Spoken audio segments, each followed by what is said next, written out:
Prends ce que tu veux. La réconciliation, c'est ça.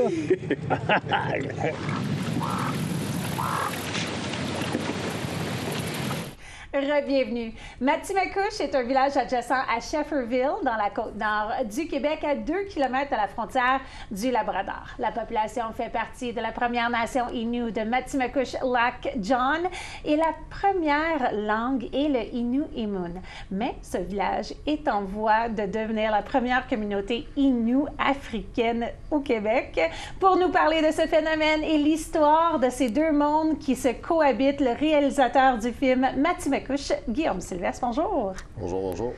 C'est avant qu'on parle de ces deux mondes qui cohabitent ensemble, ils semblent tellement différents l'un de l'autre. J'aimerais que tu nous parles un peu de comment tu as découvert cette communauté-là et qu'est-ce qui t'a fait vouloir faire ce 6e long-métrage documentaire? Il y a quelques années, je faisais un film sur Shefferville, l'ancienne ville minière, plus un film historique. Il y avait 15 000 Blancs qui habitaient là-bas jusqu'en 85. La minière a rasé la ville, puis il reste encore quelques personnes, quelques Blancs un peu louches qui restent là-bas. Puis en tournant, en promenant dans la rue, je vois un grand Africain avec un Inou qui revient de la chasse en skidoo, puis un petit enfant marocain avec sa sœur qui joue au hockey avec des amis, qui passe de Koué salam alaikum, qui passe de l'arabe. Puis je me demande qu'est-ce qui se passe ici. Puis je vois pas mal d'Africains à la coop et tout. Puis je me rends compte de fil en aiguille que tous les profs de l'école à peu près au secondaire viennent tous d'Afrique de l'Ouest.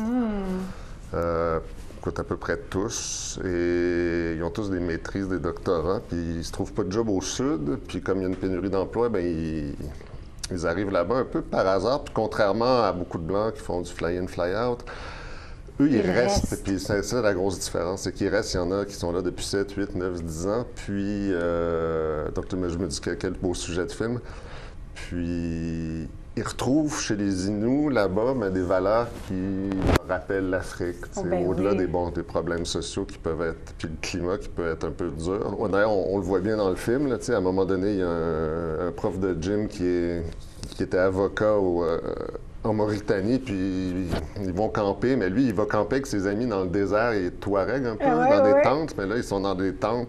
Dans la neige. Dans la neige, puis il dépèce un caribou, puis il dit « Ah, c'est comme chez nous, nous c'est dans le désert, mais on dépèce des chameaux. » Donc c'est vraiment une rencontre improbable que deux mondes semblent opposés. Et bien, tu sais, il y a toute l'histoire coloniale aussi, donc, qui se retrouve là. Puis, tu sais, les jeunes ne sont pas faciles au secondaire, là, comme les jeunes peuvent l'être. Puis ils testent beaucoup les profs. Tu sais, au début, c'est rough. Mais ces profs, ces Africains-là, aller s'en faire envoyer promener, c'est de l'eau sur le dos d'un canard. Là, ils en ont vu d'autres, ils ont des parcours migratoires. Ben oui. Puis ils restent. Donc, les jeunes testent, mais à un moment donné, ils se rendent compte qu'ils ne se font pas abandonner puis que les profs restent.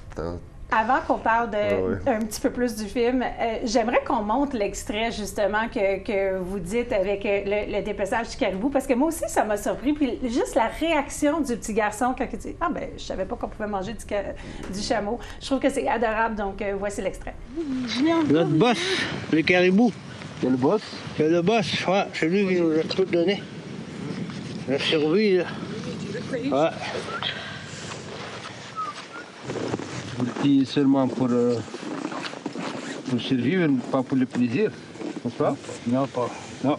Non? Un vrai chasseur, là, c'est pas pour le plaisir. Oui, c'est ça, c'est juste pour la survie. Ouais, la survie. Alors, chez vous, c'est le commun, chez vous? C'est le mouton, c'est le chameau, c'est le veau. Je savais pas, le chameau, ça se mangeait. Donc, l'histoire en est une quand même assez fabuleuse. Comme vous dites, on y retrouve des similarités quand ça vient le colonialisme, le traditionnel. Mais il y a quand même des grosses différences. Il y a sûrement une immense période d'adaptation pour ces gens-là. On le voit il y a une des profs qui arrive direct d'Haïti. Je pense qu'elle a fait Port-au-Prince, Matimekouche. Fait qu'on voit quand elle arrive, c'est le choc culturel, puis c'est pas facile avec les jeunes. Mais on voit au fil de l'année, elle enseigne à l'haïtienne, elle se fait tester. Mais on voit au fil de l'année que, ça s'adapte. Puis il y a une histoire entre elle puis une des jeunes, là, qui est assez touchante. Elle s'adapte et les élèves s'adaptent à elle aussi, c'est sûr que...